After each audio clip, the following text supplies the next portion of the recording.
Hi, I'm Fatema Sumar, the Executive Director of the Harvard Center for International Development.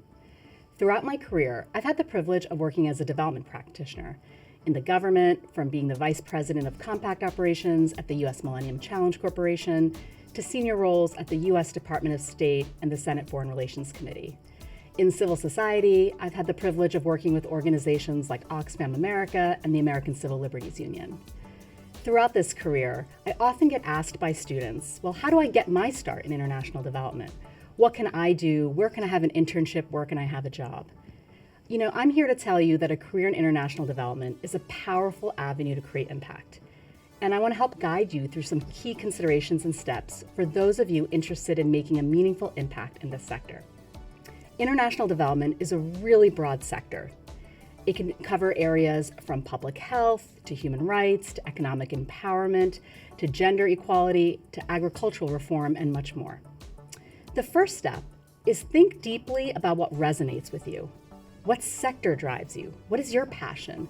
What is your secret sauce? There's a lot that you can tap into. What resonated most with you in the careers that you've had already, maybe in an internship or the jobs you've had? What excites you about where you want to go in the future? When you look at different people's careers, where do you look around and say, that's a job I want to have? That's who I want to be in 5 or 10 or 15 years. So always start with tapping into what excites you the most, what drives you, what's your own North Star. All right, once you've figured out your North Star, then it can still feel really overwhelming to figure out, well, what do I do with that? Where do I start? Where do I go next? I've devised a two-pronged approach to thinking this through. It's not perfect, but it's a starting point to help think through your own career in international development. Okay, so the way I think about this is about the word impact. Where do you want to have the most impact? And how do you want to have the most impact? Are you drawn to working locally in communities? Or are you aiming to influence policy at the national or international levels? Let's start and break it down into two different parts of the word impact. So I've put together this graph that you can see here. And there's two different wheels of impact, as I like to call them. The first is where to have impact, and the second is how to have impact. Let's start with where to have impact. Now, it can feel really overwhelming when you are just about to graduate and you're looking for a job, or maybe you're considering a summer internship. You may be asking yourself, where do I start? Instead of getting overwhelmed, the good news is you can narrow down your choices just by starting with physical geography. So, do you want to start at a global level, in a global capital? That could be a Washington, D.C., it could be a London, a Brussels, a Seoul, Geneva, any kind of global capital where you know work is happening at scale. Maybe that really interests you, and so you want to limit your search to that level. Maybe you're interested at the regional capital level. Think about places like Nairobi or Addis Ababa, Mexico City, Bangkok, or New Delhi.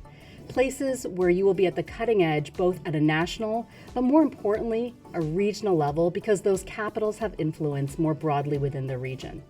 And that can be a very exciting area and place to start. Perhaps, though, you're looking more at national level impact. So you want to look at national capitals. In the United States, you may consider places like Washington, D.C., but you may be considering a country where you may be from, your own capital, or a capital of a country of interest to you. And finally, you could look at a really local level, right? This could be at the village level, secondary cities, but hyperlocal, to think through and really get to know what direct community engagement looks like. So let me ask you, what resonates the most with you? Where do you want to start out of the 4 areas that I've identified? Once you figure that out, you can take off 75% of the rest of that board and just target your search to that geographic level. So that should feel relieving in how you think about your next steps. And again, I should say, where you want to may have impact may also be a factor of things that are really practical for you, like your visa status, your citizenship, or areas where you're allowed to engage and work, maybe because of laws, maybe because of a spouse or other family considerations that you may have. Whatever the case, the first step is identify your geographic area of impact. Okay, so now that you've thought about where you want to have impact, What comes next? Now let's look at the right-hand side of this board. Let's look at the wheel of how to have impact. As I mentioned before, the development sector is really broad. So there's lots of ways that you can have impact in the sector. And at any point in your career, you're not looking to solve and do everything all at once. You're just looking to take your first step. So where do you want that first step to be? I've identified 6 different places that often pop up within the development sector. And these are areas where you can have strategic impact. So I'm going to start at the very top. There are organizations out there that are really focused on strategic planning. That's looking at what is the direction of the investments of the portfolio that the organization could make. It could be where funding is directed. It could be identifying the communities where the work is going to take place. But there's many organizations where strategic planning is a key consideration for how decisions are made from the board to leadership levels of the organization. Does that interest you? Is that something where you want to have a say at the very top levels for how the strategy is set? If that's something of interest, think about who are the actors in that space. Oftentimes here, you can look at consulting firms who are often brought in to help with strategic planning. They could be donor agencies like USAID or FCDO or others that are often engaged in long-term strategic planning and direction, often tied to political cycles for understanding political priorities of how the funds should be allocated. They could be implementing agencies, agencies that have received a grant, agencies that have received funds and now need to make decisions, both managing their restricted and unrestricted accounts for the priorities of the organization over either an annual cycle or a multi-year cycle. They could also be foundations and other places where decisions are made of who to fund, where to fund, how much to fund. So those are a couple different areas. If strategic planning really interests you, those are some of the areas that you can take a look at as you consider next steps. Okay, moving down that circle of how to have impact. Once the strategic direction of an organization is set, then the work begins of implementation. This is where you're working in an organization. It can be any of these implementing agencies. Sometimes they're directly government bilateral agencies. They could be multilateral agencies like the World Bank. They could be INGOs like Save the Children or local NGOs. When you get to the level of implementing agencies, you're the one responsible for figuring out project management. You're the one figuring out the funding and making sure you're staying on budget. You're meeting project milestones. You're working to make sure that the project has stakeholder engagement, buy-in, and a political strategy for success. So if implementation is something that is of interest to you, then that's something that you could think about the agencies that receive the funds to do the work. So if you're interested in using the tools that you have now learned academically around statistics, economics, quantitative research methodologies, then you may want to think about going to organizations that focus on measurement. This could be in-house within an implementing agency. They can have their own in-house M&E staff or economists. You could look at oversight agencies that are set up to look at whether or not the program money is going and having the impact it tries to have. So for instance, in the US government, you have inspector generals, you have the General Accountability Office, and you have other oversight agencies to make sure that the development programming is actually doing what it says it does. There are think tanks that also can work in these spaces and get contracted out to do this work as well, whether that's consultancies or research organizations to do that work. Once you have the M&E, once you have the results, one angle that could be of interest to you, especially if you're interested in things like communication skills, is reporting. So reporting are those in the industry and in the sector who are really interested in telling a story, using the results, translating it to a language that is digestible to different stakeholders. That could be politicians, it could be the media, it could be other stakeholders to make sure that the impact is actually reported upon. So you could have a career as a journalist, for instance, in the development sector. There's journalists in an organization, DevEx, for instance, that do a great job of reporting and helping us understand what the trends are in the development sector. They could be whistleblowers, people who are doing the research and the analysis and actually showing that it's not working or it's not what people think it is, and bringing that to light for political consideration. You could look at reporting in donor agencies. Certainly major aid agencies, both bilateral and multilateral, really think about looking at how to synthesize the M&E, synthesize the analysis to tell a story of how their organization's doing on impact. Reporting can also be done at the beneficiary level. Those who are receiving the aid, those NGOs especially, who are looking to tell their own story of the great work that they're doing so that that story is told. All right, if you keep moving down our circle and you start moving up, all of this starts with money. You could be really interested in philanthropy and funding and really being a power broker to understand where funds are allocated, how funds are allocated, and how these funding decisions are actually made. Funding and philanthropy is a really critical part of the development sector.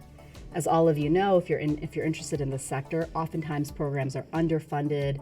There can be a rat race for resources. It can be really hard to figure out how to fund great programs. You may want to be one of those people working in donor agencies or foundations or the private sector and helping local family philanthropy, institutional philanthropists, governments, and others make some of those decisions. It can be a very rewarding career. And foundations increasingly, if you look, for instance, at the Bill and Melinda Gates Foundation, foundations increasingly are a huge player and actor in the development sector. Finally, maybe what really motivates you, maybe what you're most interested in right now, is the research and learning part of the agenda. How are programs actually working? What are lessons learned across different programs, across sectors, across countries? Maybe you're interested and you're pursuing a PhD that really sets a research agenda, asking critical questions that require testing. In these cases, a research and learning lens, working with those types of organizations could be really rewarding. Universities are a great place to start.